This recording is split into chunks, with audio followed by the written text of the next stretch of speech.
뉴스 시작합니다. 저는 김정민입니다. 불법 집회에 대한 경찰 대응이 달라지면서 노조와 정부 사이에 긴장감이 높아지고 있습니다. 불법 소지가 있어도 충돌을 줄이기 위해 그냥 넘어가자는 의견과 불법은 무조건 바로잡고 가야 한다는 의견, 여러분은 어느 쪽이십니까? 어제 시위 진압 과정에서 경찰과 충돌이 벌어지자 한국노총은 반발하면서 윤석열 정부 첫 노사정 간담회에 불참했습니다. 대통령실은 앞으로도 법대로 대응하겠다고 합니다. 조아라 기자입니다. 윤석열 정부 들어 처음 열릴 예정이었던 노사정 간담회가 취소됐습니다.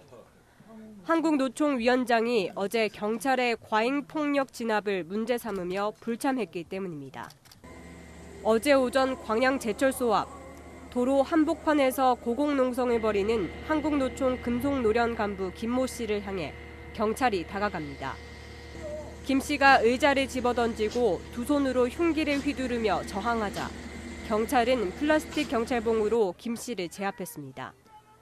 이 과정에서 김 씨와 경찰관 3명이 다쳤습니다. 한국노총은 경찰 진압에 반발해 대통령 직속 대화기구인 경제사회노동위원회 탈퇴까지 검토하고 있습니다. 연이어 자행된 윤석열 정권의 폭력 연행과 진압을 보며 한국노총은 윤석열 정권이 노동계와 대화할 생각도 의지도 없음을 분명히 확인했다. 노동계에서 유일하게 정부와의 대화에 참여하고 있던 한국노총마저 등을 돌리는 상황이지만 대통령실은 노사 법치주의 원칙을 끝까지 지켜나가겠다는 입장입니다. 우리 정부는 그 어떤 불법 행위도 이를 방치 외면하거나 용납하지 않을 것입니다. 대통령실 핵심 관계자는 한국노총이든 민노총이든 불법 집회의 폭력 행위에 대해선 법대로 대응을 해야 한다면서도 대화는 계속하겠다고 밝혔습니다. 채널A 뉴스 조아라입니다. 자, 정부의 원칙 대응이냐 아니면 과잉 대응이냐, 여야도 보는 시각이 전혀 다릅니다. 광양 제철 앞 막루 진압을 두고도 여당은 다친 경찰관에, 야당은 다친 노동자에 주목했는데요. 민주당은 경찰이 집회 시위 진압에 이 살수차를 쓰지 못하게 하는 법안을 내놨습니다. 김철중 기자입니다. 경찰이 전남 광양 제철소 앞 고공농성을 진압하는 과정에서 곤봉을 사용한 것을 두고 여야는 정반대 해석을 내놨습니다. 다시 야만의 시대, 폭력의 시대가 도래한 것 같습니다. 다시 캡사이신, 소위 말하는 최루탄이 언급되고 물대포가 다시 등장하지 않을까, 그런 우려도 듭니다. 경글도와 새 파이프를 휘두른 노조원을 제압했다고 민주당은 경찰의 과잉 진압을 운운하고 있습니다. 대체 경찰이 이보다 더 어떻게 친절하게 진압해야 하는 것입니까? 야당은 진압 과정에서 노동자가 다친 것을 문제 삼은 반면 여당은 경찰관도 다쳤다는 점을 부각했습니다. 살겠다고 농성하는데 곤봉으로 머리를 치고 집회 해산에 최루탄물을 쏘겠답니다. 왜 그 불법에 대해서는 눈을 감고 공권력이 집행하는 그 과정에서 경찰관도 다쳤는데 그에 대해서는 아무런 얘기가 없는 것이죠? 박주민 민주당 의원은 집회 해산 용도로는 경찰이 살수차를 쓸 수 없도록 제한하는 법안도 발의했습니다. 경찰은 농민 백남기 씨 사망을 계기로 살수차를 쓰지 않고 있지만 법으로 제한하겠다는 겁니다. 채널A 뉴스 김철중입니다.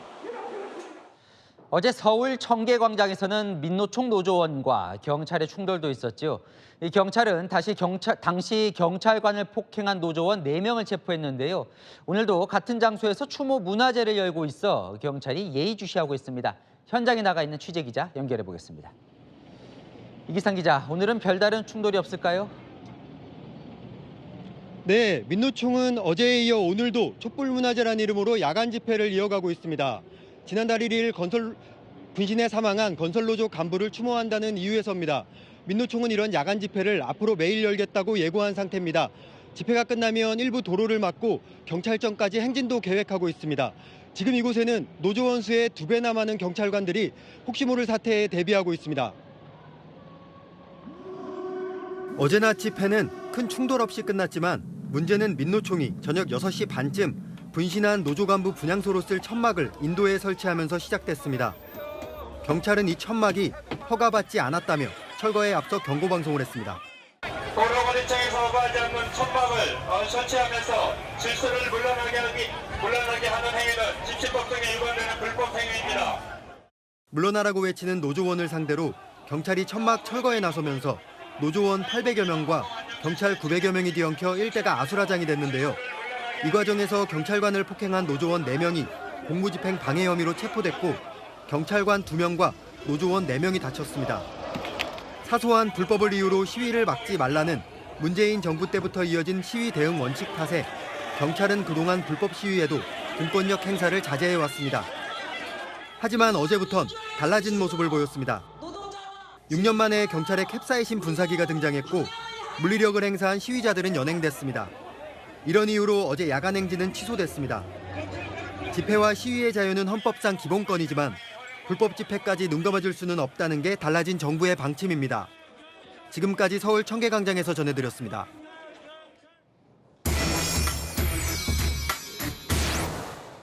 네, 아는 기자 아자 경찰청 출입하는 최주영 기자 나왔습니다. 네. 경찰 대응이 확연히 달라졌어요. 예전에는 불법 집회도 그냥 일단은 지켜봤는데 네. 이제는 해산을 시켜요, 그죠? 맞습니다. 경찰의 현장 대응이 빨라진 것은 분명히 맞습니다. 이 보름 전이죠. 지난달 16일에 광화문에서 민노총 건설노조 집회가 열렸습니다. 노조원들은 당시 1박 2일 노숙 집회도 열었는데요. 당시에는 경찰이 집회 이틀 뒤에야 위법 사항이 있다라고 하면서 민노총 집행부 5명에 대해서 출석을 요구했다 이렇게 밝혔는데요. 어제는 민노총이 인도에 분향소를 기습 설치하자 강제 철거하고 경찰을 폭행한 노조원 4명을 공무집행 방해로 체포했죠. 지금까지 집회에서는 법 위반 증거 등을 영상 등으로 수집하는 데 집중했다라고 한다면 윤석열 대통령이 용납하기 어려운 행태라며 노조의 불법 행동에 제대로 대응하라는 언급이 있자 이 불법 사항이 확인되면 바로 해산이나 검거에 나서고 있는 겁니다. 자, 어제 보니까요. 경찰관이 허리춤에 뭘 차고 있던데 이것도 달라진 거죠? 맞습니다. 바로 캡사이신 분사기인데요.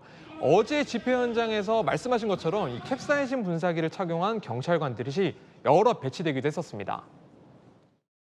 캡사이신은 현장 상황에 따라서 부득이 사용이 필요하다 그러면 현장 지휘관의 판단으로 사용할 수 있도록 준비하라고 했습니다. 지금 보시는 화면이 지난 2015년 영상인데요. 집회가 폭력적으로 변질될 때 경찰이 사용했던 진압 장비가 바로 이 캡사이신 분사기입니다. 매운 고추물 성분이라서 맞으면 눈을 뜨기도 힘든데요. 지난주 경찰이 불법 집회 해산 훈련을 재개하면서 이 캡사이신 분사 훈련도 했었습니다. 다만 어제 충돌은 수십 분 뒤 소강 상태로 바뀌면서 사용하지는 않았습니다. 지금 최 기자가 말한 그 훈련할 때 소음, 그러니까 시끄러운 스피커 소리를 이렇게 차단하는 그런 훈련도 했다면서요? 맞습니다. 제가 취재를 해보니 어제 경찰이 민노총 측에 총 10차례 경고를 했습니다. 그런데 이 중에서 8건이 소음 관련이었거든요. 집회 소음 관련 경찰 대응 기종도 적극적으로 바뀌고 있는 겁니다. 최근 경찰이 대형 스피커 여러 개를 묶어서 이렇게 크레인에 매다는 이른바 플라잉 스피커 가동을 차단하는 훈련을 처음 시작한 사실이 확인됐습니다. 구체적으로는 이 음향 제역이나 전원 케이블 등을 일시 보관하다가 돌려주는 방안입니다. 자, 어제 광양제철소 앞에 고공농성 진압도 보면요. 예전에는 이 고공농성 하는 게 불법이더라도 당분간은 그냥 지켜봤었는데 발 빠르게 아주 이걸 철거를 했어요. 맞습니다. 어제 현장 같은 경우에는 이 한국노총 금속노련 관계자들이 이 광양제철소 인근대로에 구조물을 짓고 농성에 들어가자 경찰이 바로 다음 날에 대응에 나선 겁니다.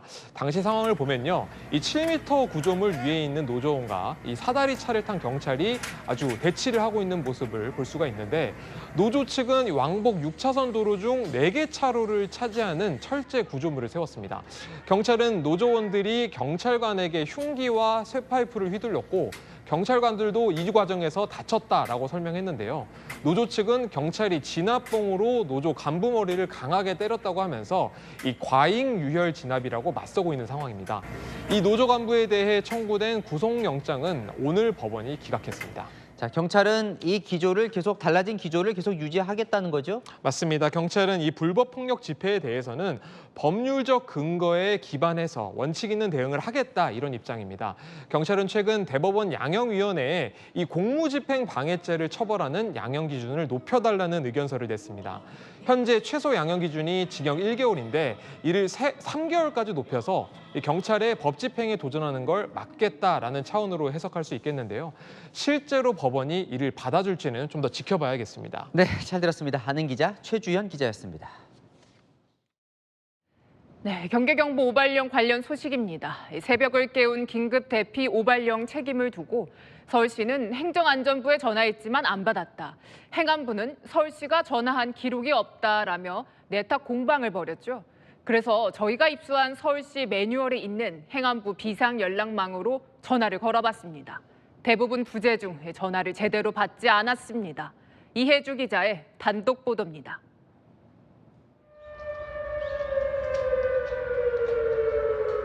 사이렌에 이어 서울시는 서울 지역 경계경보 발령 문자를 발송했습니다.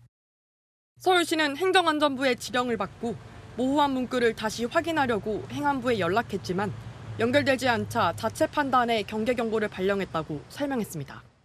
행정안전부의 경보 발령을 전파받은 소방재난본부 민방위 경보 통제소 담당자가 상황의 긴박성을 고려해 채널A가 입수한 서울시 민방위 경보 발령 매뉴얼입니다.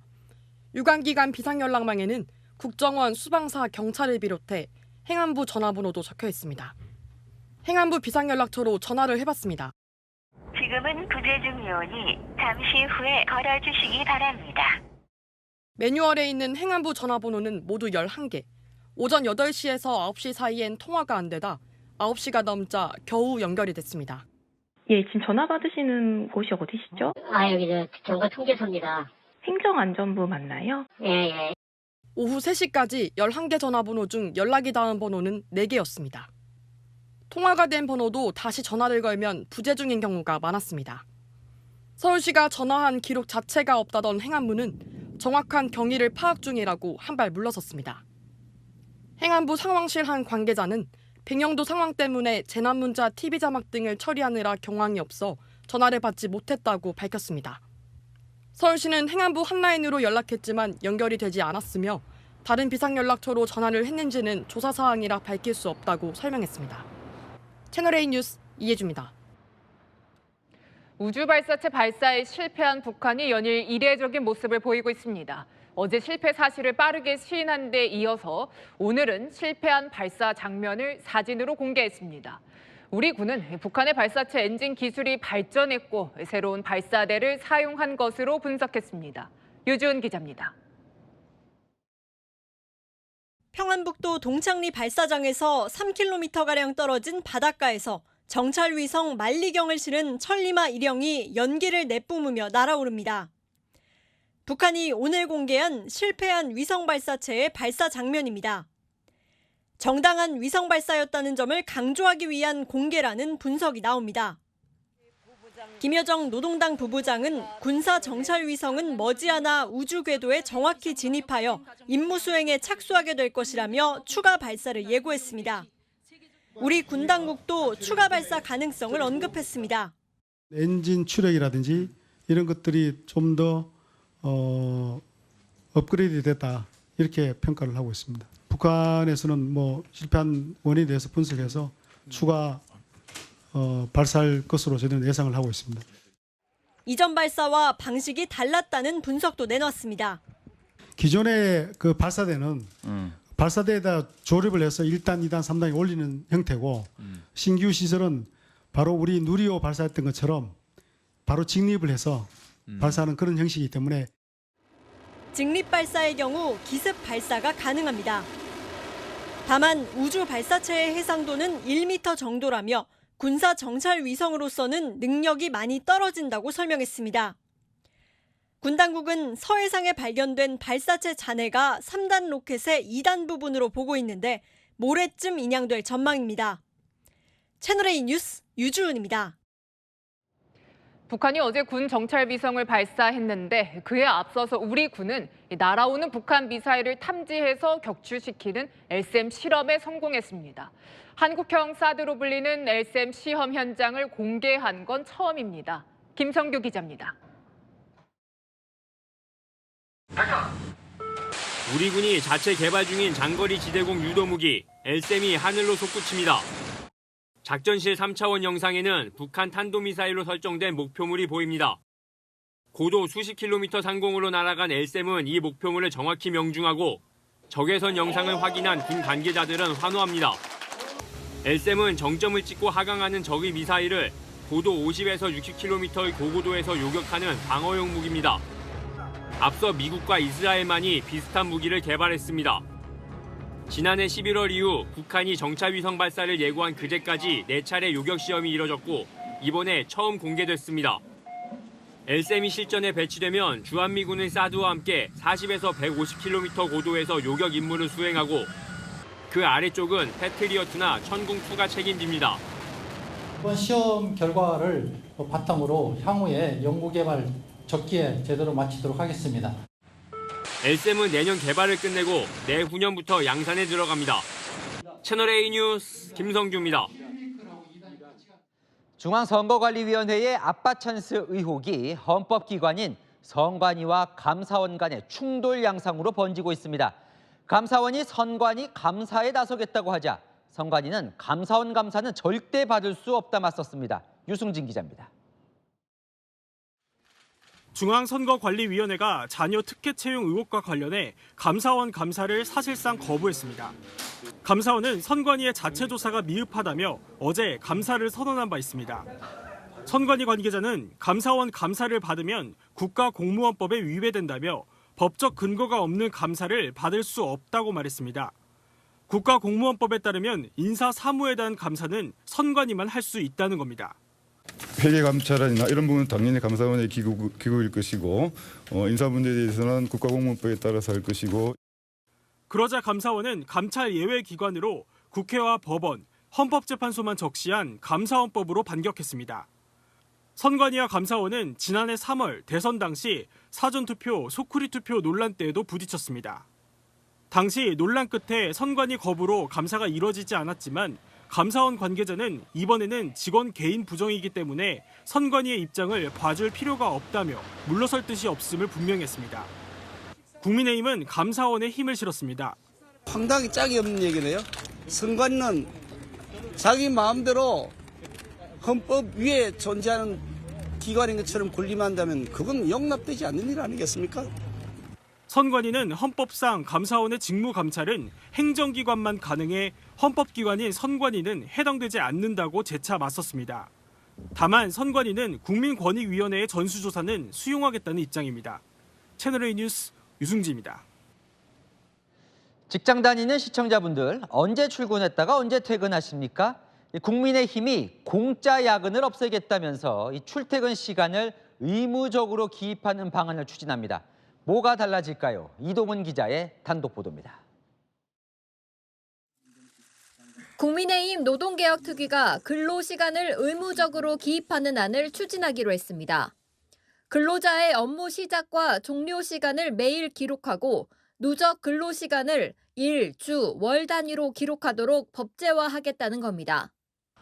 공짜 야근의 원인으로 꼽히는 포괄임금제의 오남용을 막기 위해 마련된 안입니다. 윤석열 대통령은 주 69시간 근로 논란이 벌어지자 포괄임금제 보완책 마련부터 지시한 바 있습니다. 포괄임금제 악용 방지를 통한 정당한 보상에 조금의 의혹과 불안이 있어서는 안 됩니다. 근로시간을 명확히 해서 일한 만큼 보상받을 수 있게 하겠다는 겁니다. MG노조로 불리는 새로 고침 노동자협의회는 환영의 뜻을 밝혔습니다. 정확한 근무 시간 기록을 위한 정책은 반드시 필요하다고 생각을 합니다. 정확한 근무 시간 기록을 대입해서 정확한 금액을 받는 게 더 맞는 게 아닐까요? 국민의힘 안에 따르면 원칙적으로 주 40시간이 넘는 근무에 대해 통상임금의 1.5배를 지급해야 합니다.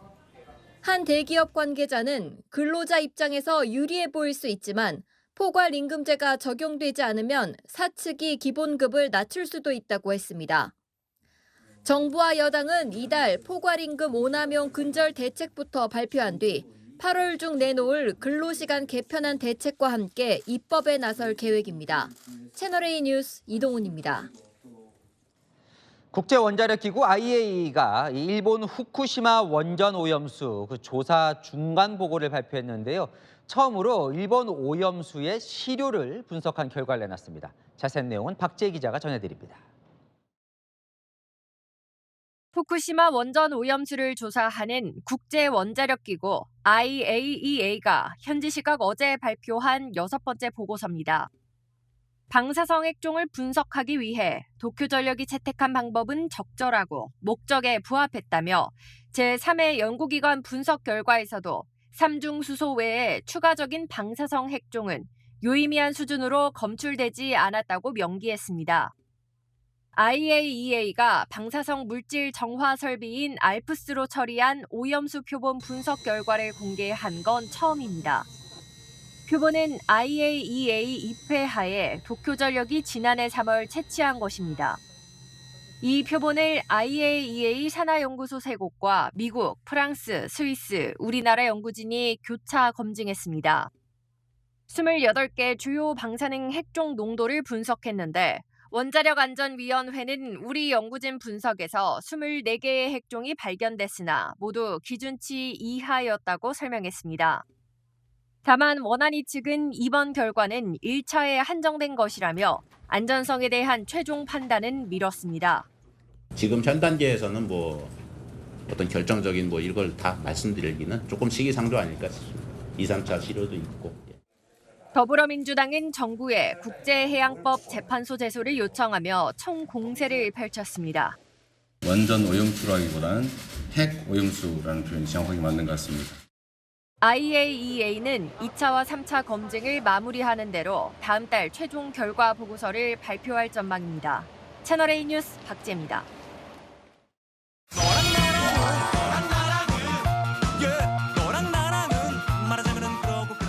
야랑야랑 정치부 김민지 기자와 함께합니다. 첫 번째 주제 보겠습니다. 누가 뭘 똑같이 하겠다고 했습니까? 민주당 박용진 의원이요. 이재명 대표의 강성 지지층을 향해서 나도 똑같이 하겠다 이렇게 엄포를 놓았는데요. 무슨 사연인지 영상 먼저 보시죠. 여러분들하고 말씀 나누고 싶어서 온 거예요. 당연히 그거 중요해요. 저도 여러분한테 배워서 똑같이 할 거예요. 그게 아니에요. 그렇게 윤석열이 우리한테 얘기하잖아요. 입 닥치라고 얘기하잖아요. 우리 당원들끼리도 이렇게 얘기해야 돼요? 그렇게 하시면 돼요. 양쪽 다 격앙돼 보이는데요. 대체 어떤 상황일까요? 지난주에 당 행사로 경북 안동을 찾은 박 의원을 이 대표의 지지자들이 막아서면서 충돌했는데요. 박 의원은 같이 이야기하자고 설득했지만 탈당하고 국민의힘으로 가라는 이야기만 반복해서 끝내 접점을 찾지 못했다고 전했습니다. 박 의원 바람대로 같이 이야기를 했다면 네. 어떻게 화해가 됐을까요? 지난 4월에 다른 의원들과 만나기는 했는데요. 분위기가 좋지는 않았습니다. 저희를 정치 홀리건으로 몰아가시는 분들은 그 마음속에 시기 질투가 분명히 있는 것입니다. 찌질한 짓 하지 마십시오. 요즘 지지자들 목소리가 더 커지는 것 같습니다. 네, 더 적극적으로 행동에 나서는 분위기인데요. 오늘 한 강성당원 모임은 국회의원실을 직접 돌면서 대의원제를 폐지하고 권리당원 권한을 강화하자는 내용의 홍보물을 전달했고요. 이재명 대표가 후원금 모금에 들어가자 단 29분 만에 1억 5천만 원이 모였습니다. 최근 계속된 논란에도 이 대표의 강성 지지층은 오히려 결집하고 있다는 분석이 나옵니다. 네, 다음 주제 보겠습니다. 태평양 도서국 정상대 모습인데요. 문자의 화들자 어떤 문자일까요? 어제 아침 북한의 발사체 발사 이후에 날아온 이 경계경보 문자에 다들 놀라셨죠? 이런 보도가 나왔습니다. 보건복지부가요, 어제 태평양 도서국 5개국 정상 부부를 초청해서 안과 의료 서비스 체험 행사를 계획했는데 어제 오전 경계경보 재난 문자에 당황한 정상들 일부가 불참을 통보하면서 취소될 뻔했다고 합니다. 결국 두 나라 정상 부부는 불참했고 3개국 4명만 참석하는 것으로 행사는 축소됐는데요. 불참 인사 측은 문자 때문만은 아니고 일정이 워낙 촘촘해서 피곤했기 때문이라고 하더라고요. 그러고 보면 외국인들 입장에서는 삐 소리와 함께 이 재난 알림 문자 날아오면 상당히 놀라겠는데요. 지난해 바이든 미 대통령이 한국을 찾았을 때 여기저기 동시에 울리는 알림 문자에 처음에 깜짝 놀랐다가 알고 보니까 코로나 확진자 현황이어서 안심했다는 얘기도 있는데요. 자, 이 북한 도발도 사실 우리나라에 온 외국인들이 더 예민할 것 같기도 합니다. 네, SNS에는 외국인들이 잔뜩 복도에 나와서 어쩔 줄 몰라 하더라. 외국인 교수님 가족이 여권이랑 짐을 챙겨서 대피소에 갔다더라 같은 경험담들이 공유됐고요. 한 유명 외국인 유튜버는 이런 영상도 만들었습니다. 진정한 한국인 되고 싶나? 네. 한국에서 집에 들어가자마자 뭐 하나? 왔다고? 틀렸어. 신발 벗어. 회사에서 양복 입을 때 무슨 신발 신어? 가죽 신발. 틀렸어. 슬리퍼 신어. 한국에서 긴급 재난 문자? 어떻게 전쟁이 났어? 한국에서 이런 일 항상 일어나. 중간에 제3자의 시선으로 보니까 우리가 휴전국이었다는 게 새삼 실감이 납니다. 네, 지금까지 여랑야랑이었습니다. 다음 소식입니다. 또래 여성을 살해한 뒤 시신을 훼손해 유기한 20대 여성의 신상이 공개됐습니다. 이 사람입니다. 23살 정유정. 살인 동기가 더 오싹한데요. 그냥 해보고 싶어서라고 답을 했답니다. 먼저 홍진우 기자입니다. 안경을 낀 앳된 얼굴의 여성. 또래 여성을 살해한 뒤 시신을 훼손하고 유기한 혐의로 구속된 23살 정유정입니다. 경찰은 범죄의 중대성과 잔인성이 인정된다며 신상을 공개했습니다. 정유정은 그동안 우발적 범행이라고 줄곧 주장해왔습니다. 시신 왜 훼손하셨어요? 미안한 점 없으세요? 하지만 범행 닷새 만인 어제 살인 충동을 느껴 살인을 해보고 싶었다며 계획 범죄임을 자백했습니다. 평소 범죄 프로그램을 즐겨본 정유정은 석 달 전부터 살인 관련 검색을 집중적으로 했고 사건 발생 이틀 전 아르바이트 앱으로 피해 여성에게 중3 학부모인 척 접근했습니다. 자신의 아이가 방문할 거라 한 뒤 중고 사이트에서 구입한 중학생 교복을 입고 피해 여성 집을 찾아갔고 미리 챙겨온 흉기로 범행을 저질렀습니다. 옷을 갈아입은 뒤 마트에서 시신 훼손과 유기에 필요한 도구를 사고 자신의 집에서 여행용 가방을 챙겨 나왔습니다. 다시 피해자 집에 가 시신을 훼손한 뒤 시신 일부를 여행용 가방에 넣어 낙동강변 인근에 유기했습니다. 실종 사건처럼 꾸미려 피해자의 신분증과 휴대전화, 지갑까지 버리려 했습니다. 정유정은 경찰 조사에서 평소 자신이 자주 산책하던 곳을 유기장소로 정했다고 진술했습니다. 피해자를 선택한 이유로는 여자 혼자여서 범행할 수 있다고 생각했다고 말한 것으로 알려졌습니다. 경찰은 정신병 치료 이력은 없지만 사이코패스 성향에 대한 검사를 검토하고 있다고 밝혔습니다. 경찰은 내일 오전 정 씨를 검찰에 송치하는 과정에서 모습을 언론에 공개할 예정입니다. 채널A 뉴스 홍진우입니다. 대체 정유정은 어쩌다 이 젊은 나이에 괴물이 됐을까요? 이웃들은 평소 말이 없고 마주쳐도 인사도 하지 않았다고 기억합니다. 특히 영어에 대한 고민이 컸던 것으로 알려지는데요. 이웃들이 기억하는 정유정의 모습을 배유미 기자가 들어봤습니다. 정유정은 부산 한 아파트에서 할아버지와 함께 살았습니다. 이웃들은 평소 말도 없고 웃음기도 없었다고 기억합니다. 이웃과 마주쳐도 인사를 잘 하지 않았다고도 했습니다.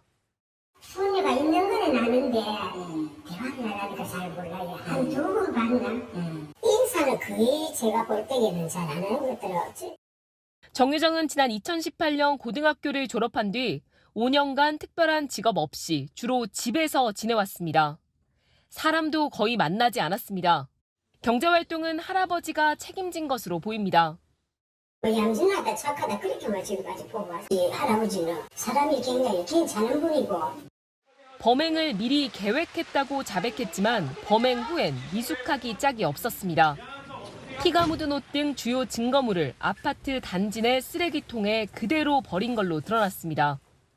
여기 뭐 핏물가고 뭐도 다 가고 고통하고 뭐 취득하고 하얀색 취득하고 여러 가지 가서. 정 씨는 영어 과외를 핑계로 피해자에게 접근했는데 실제로 영어 공부에 관심이 많았던 걸로 보입니다. 영어 때문에 취업이 되지 않는다고 생각했던 겁니다.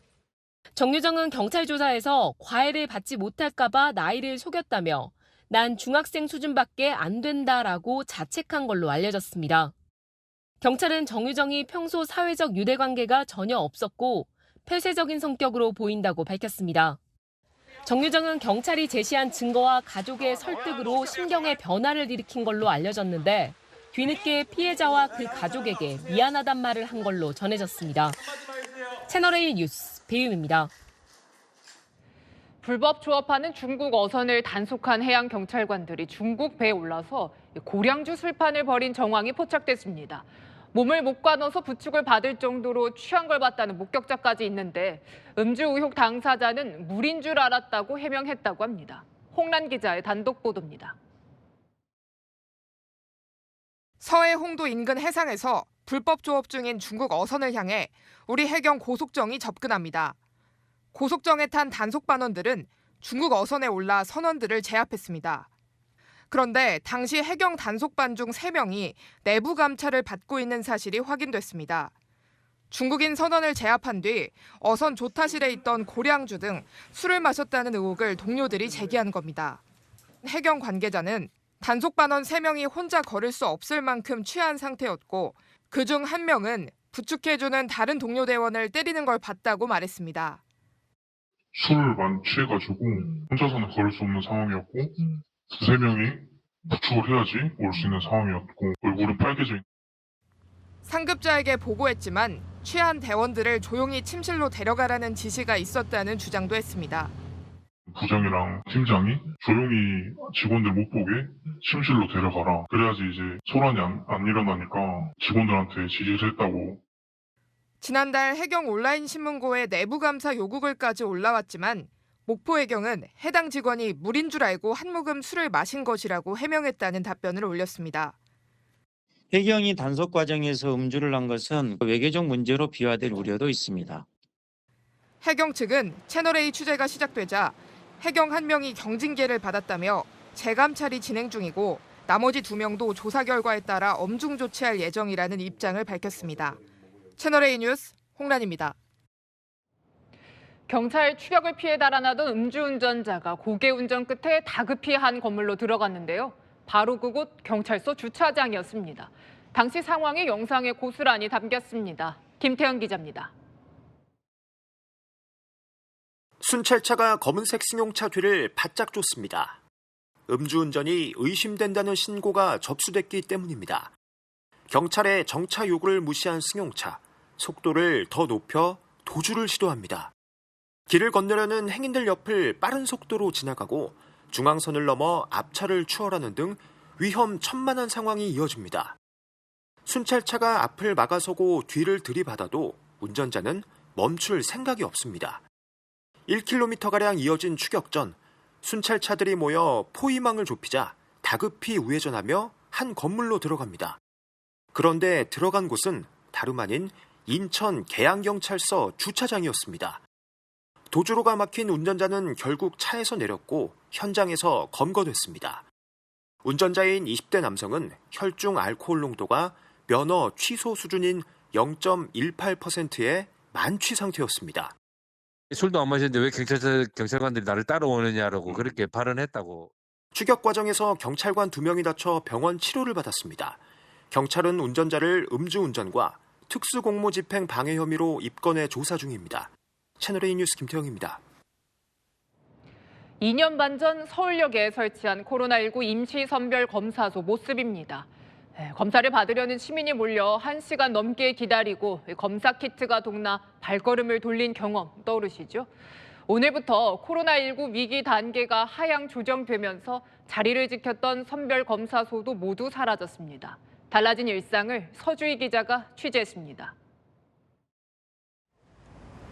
현재 시간 오전 8시입니다. 저도 이렇게 아침에 출근할 때 마스크를 벗는 게 익숙해졌는데요. 엔데믹 첫날 현장을 돌아보겠습니다.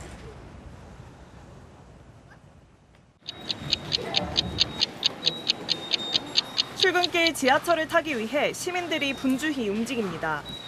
같은 칸에 탄 승객 94명 중 61명이 마스크를 쓰지 않았습니다.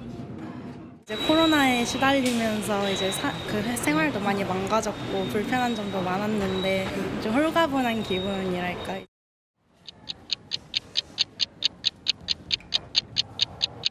평소 다니던 의원을 찾았습니다. 오늘부턴 마스크를 벗고 진료를 받습니다. 발목 통증은 좀 어떠세요? 아직 움직이거나 하면 좀 시큰거릴 때가 있더라고요. 네. 지금 막 진료를 마치고 나왔는데요. 오늘 제가 찾은 동네 의원이나 약국에선 마스크를 꼭 착용하지 않아도 됩니다. 간판에 병원이라고 된 의료기관에선 여전히 마스크 착용이 의무입니다. 2020년 12월 14일, 첫 임시선별검사소가 서울역에 설치됐습니다. 52만 건의 코로나 검사가 이뤄진 이곳도 875일 만에 철거됐습니다. 의료진들은 너무너무 고생 많았죠. 그분들 때문에 우리가 또 이래 좋은 날이 더 종료가 된다니까 너무 또 마음이 좀 홀가분하고 기쁘고 더 이상 이런 질병이 많았으면 좋겠습니다. 마스크를 쓰고 첫 발을 내디딘 사회생활 2년. 이제 저도 일상으로 돌아가겠습니다. 채널A 뉴스 서주입니다. 네, 코로나 기간 동안 최전선에서 싸운 숨은 전사들이 있죠. 바로 역학조사관들인데요. 현재 621명의 역학조사관들이 활동하고 있는데 이들은 또 다가올 감염병에 대비하고 있습니다. 그 현장을 김용성 기자가 보여드립니다.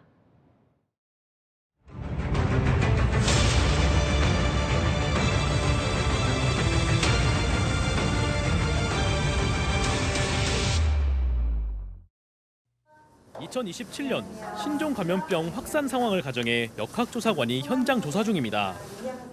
내 장사 피해받는 거 나 원치 않아요. 거부하겠습니다. 선생님 마음 모르는 건 아니고요. 감염병 전파 경로 확인을 위해선 이런 모의 훈련은 필수입니다. 방호복을 벗을 때 바이러스 감염 가능성이 특히 높다 보니 주의가 필요합니다. 지금 바이러스를 가정해 손에 형광 물질을 묻혀놨는데요. 몸에 닿지 않게 조심스럽게 벗어보겠습니다. 형광 물질이 곳곳에 튀었고 장갑을 벗은 맨손에도 묻었습니다. 코로나 3년 역학조사관들에게는 폭풍 같은 기간이었습니다. 하루에 4-5건은 기본으로 하고 항상 정기 회의가 밤 12시에 열렸거든요. 이제 새벽까지 회의를 진행하고 전국에서 활동 중인 역학조사관은 621명.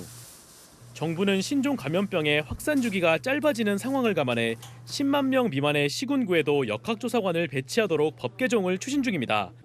채널A 뉴스 김용성입니다.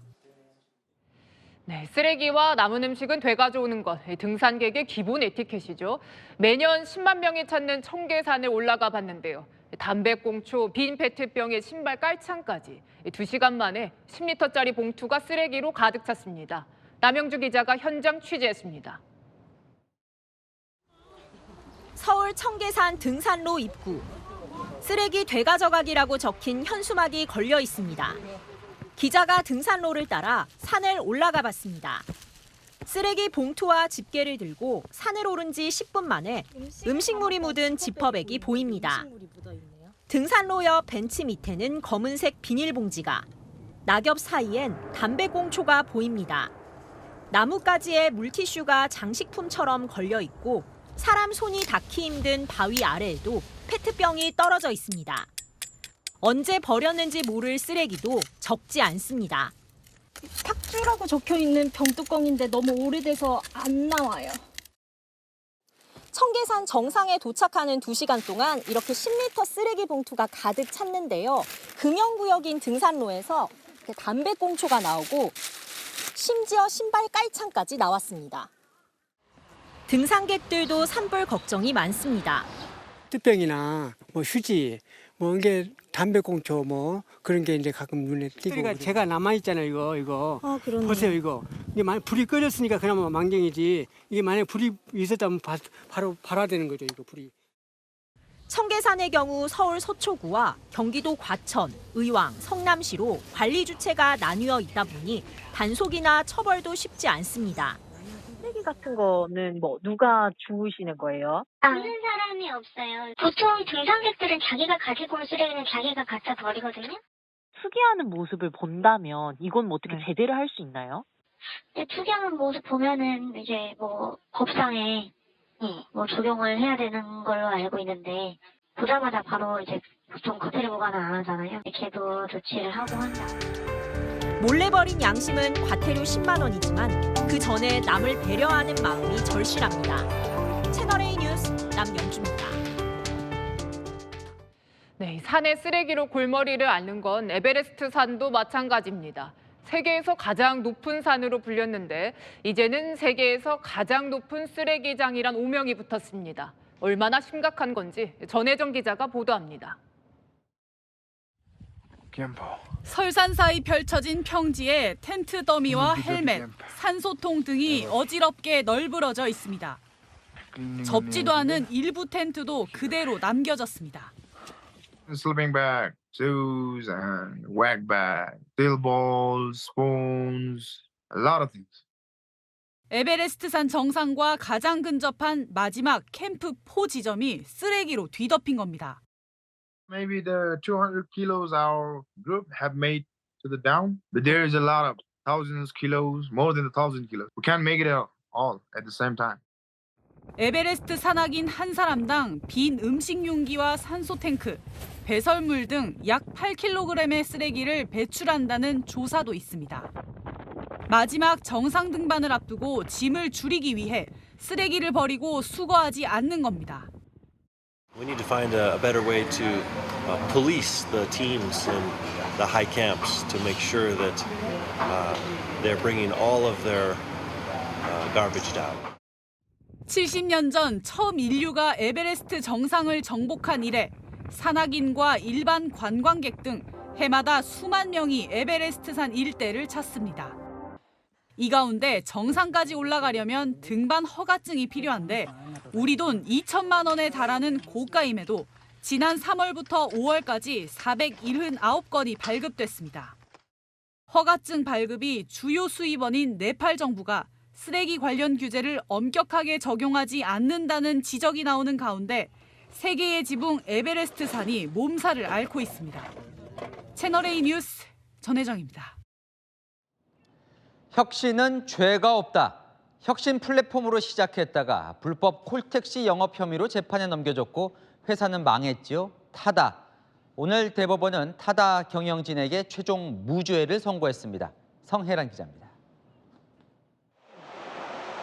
2018년 출시된 스마트폰 애플리케이션 수납차 호출 서비스 타다. 출시 1년 만에 회원 수가 170만 명에 이를 만큼 인기였습니다. 타다 운영사가 모 회사 소카에서 빌린 렌터카를 기사와 함께 고객에게 빌려주는 방식인데 택시 업계는 무면허 콜택시라며 고발했습니다.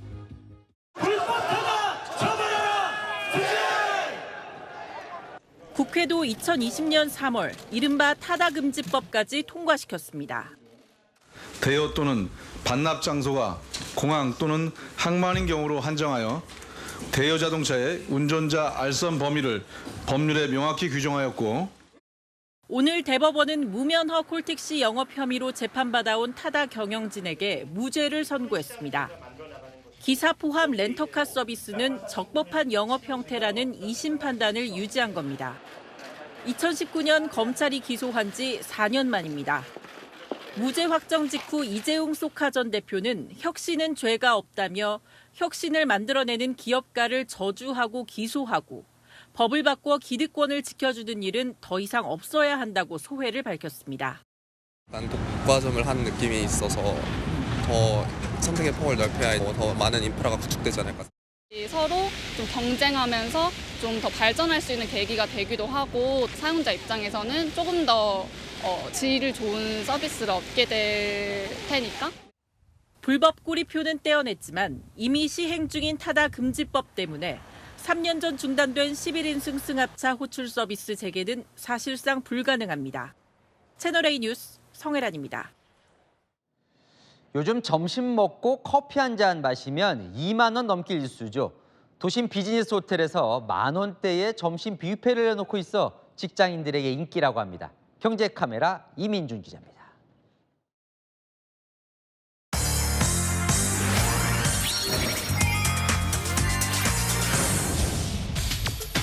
서울 명동 4성급 호텔의 뷔페 레스토랑 입구. 문 열기 전인 오전 11시 15분인데 긴 줄이 서 있습니다. 점심 뷔페가 14,300원이라는 입소문을 듣고 몰려든 직장인들입니다. 저 상무님께서 괜찮은 가격에 많이 이제 먹을 수 있는 곳이 괜찮게 먹을 수 있는 곳이 있다고 하셔서 처음 오게 되었고요. 일단 다양한 걸 선택을 할 수가 있으니까. 이곳 점심엔 제육볶음, 쌀국수, 치킨, 떡볶이와 케이크, 커피 등 디저트까지 30여 가지 메뉴가 포함됩니다. 많은 손님들이 좀 찾아오실 수 있게 준비를 했더니 정말 자리가 없고 죄송하지만 돌려보내는 손님들도 생기셔서 좀 행복한 비명을 좀 지르고 있습니다. 더워진 날씨 12,000원짜리 냉면에 아이스 아메리카노 한 잔만 사 먹어도 15,000원이 넘습니다. 뷔페로 모두 해결하는 게 더 저렴한 셈입니다. 한 15,000원, 2만 원 사이 정도 지출이 있는 것 같고요. 급여가 오르는 건 제한적인데 근래에 워낙 그 식당 물가들이 많이 올라서 부담이 되는 것도 사실이고. 지난 4월 외식 물가는 전년 대비 7.6% 올라 29개월째 상승을 이어갔습니다. 3%대로 떨어진 소비자 물가와의 격차는 31년 만에 최대치를 기록했습니다. 이런 상황에서 서울 명동과 종로, 을지로 일대에 최근 1, 2만 원대 점심 뷔페를 운영하는 비즈니스 호텔은 10곳이 넘습니다. 호텔에 묵는 외국인 관광객이 조식을 잘 먹지 않는 데다가 국내 소비 심리도 위축되다 보니 가성비 점심 뷔페로 돌파구를 찾은 겁니다. 식사만 해도 만 원이 훌쩍 넘는데 여기서 이제 샐러드부터 해서 메인과 나중에 차까지 한 번에 한 자리에서 사실 직장이랑 가까운 곳에 이렇게 중저가 뷔페가 있다는 건 또한 복지라고 생각을 합니다. 코로나19 때 영업 중단, 구조조정을 겪었던 1, 2만 원대 프랜차이즈 뷔페 레스토랑도 매출이 1년 전보다 30% 넘게 뛰었습니다. 치솟는 외식비에 무제한으로 다양한 음식을 먹을 수 있는 중저가 뷔페 경쟁은 당분간 이어질 전망입니다. 경제카메라 이민준입니다. 남성에서 여성으로 성별을 바꾼 선수가 국내에선 처음으로 체육대회에 참가합니다. 이 성전환 선수의 여성부 출전은 공정성 논란이 따라붙어 왔는데요. 여러분의 생각은 어떻습니까? 강경모 기자입니다.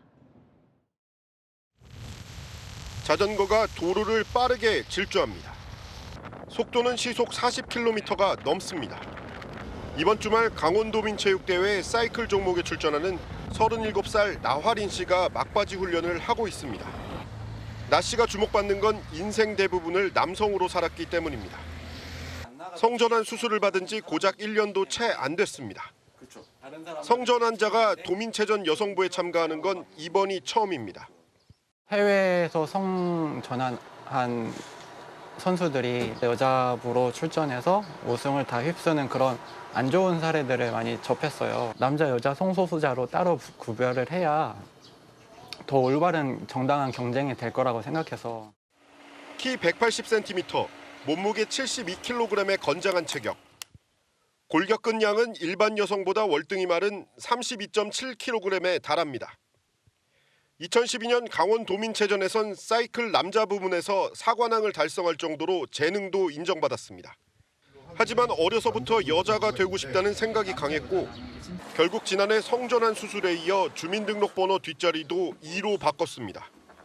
나 씨의 목표는 우승해서 강원도 대표로 전국체전에 나가는 겁니다. 우승을 해서 가장 큰 논란이 되는 것이 목표입니다. 다른 선수의 출전이 박탈이 된다면은 많이 고려해볼 문제이고요. 제가 출전하는 자리가 남아있다면 얼마든지 출전할 의향이 있습니다. 체전을 주관하는 강원도체육회 측은 나 씨의 출전에 문제없다는 결론을 내렸습니다. 주민등록상의 1이냐 2냐 이런 부분들이 명확하면 일단 기본적인 조건은 되는 거지. 대한체육회도 낮 시에 전국체전 출전이 가능한지 내부 검토에 들어갔습니다. 채널A 뉴스 강경모입니다. 네, 연일 최다 관중을 기록하고 있죠. 프로야구 LG 롯데전 열기가 뜨거운데요. 찬물을 끼얹듯 WBC 대표팀의 음주 사태가 논란입니다. 잠실 야구장에 나가 있는 취재 기자 연결해 보겠습니다. 네, 신선미 기자, 오늘도 구름 관중이 몰렸습니까? 네, 평일인데도 응원온 팬들로 관중석이 가득 찼습니다. 한낮 더위가 꺾인 시간대인데도 이들의 열기로 이곳은 여전히 뜨겁습니다. 엎치락 뒤치락하고 있는 엘로전을 보기 위해 유니폼의 응원 도구는 기본입니다. 사실 롯데전만 기다렸고요. 워낙 두 팀이 라이벌 구도가 또 확실하고 그러다 보니까. LG 화이팅! 원정 응원도 마다하지 않습니다. 화요일부터 3일 동안 휴가 내고 잠실 원정 오게 됐습니다. 롯데자이언츠 5강 한번 갑시다. 화이팅! LG가 이긴 1차전은 2만 명이 넘은 데 이어 롯데가 완승한 어제는 그보다 많은 2만 1,200명 이상 몰렸습니다. 주중 최다 관중으로 거의 매진에 가까운 수준입니다. 전통의 인기팀 경기에 롯데의 가파른 상승세가 팬들을 더 열광시킨다는 분석입니다. 네, 그리고 음주 파문 소식도 알아보죠. 당사자들이 오늘 공식 사과한 겁니까? 네, 오늘 경기 시작 전 음주 파동의 당사자 3명의 선수가 공식 사과했습니다.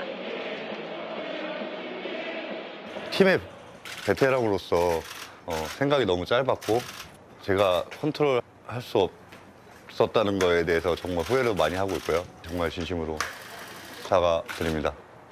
술자리는 시인하면서도 여성과의 동석은 선을 그었습니다. 좋지 않은 성적에 많은 분들이 실망하고 있는 상황에서 부끄러운 행동을 하고 말았습니다. 진심으로 사죄드립니다.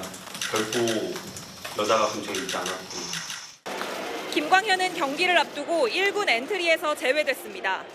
KBO는 경위서를 검토한 뒤 후속 조치를 결정할 예정입니다. 지금까지 잠실 야구장에서 채널A 뉴스 신선미입니다. 달력이 한 장 넘어가자 한낮의 뜨거움도 달라진 느낌인데요.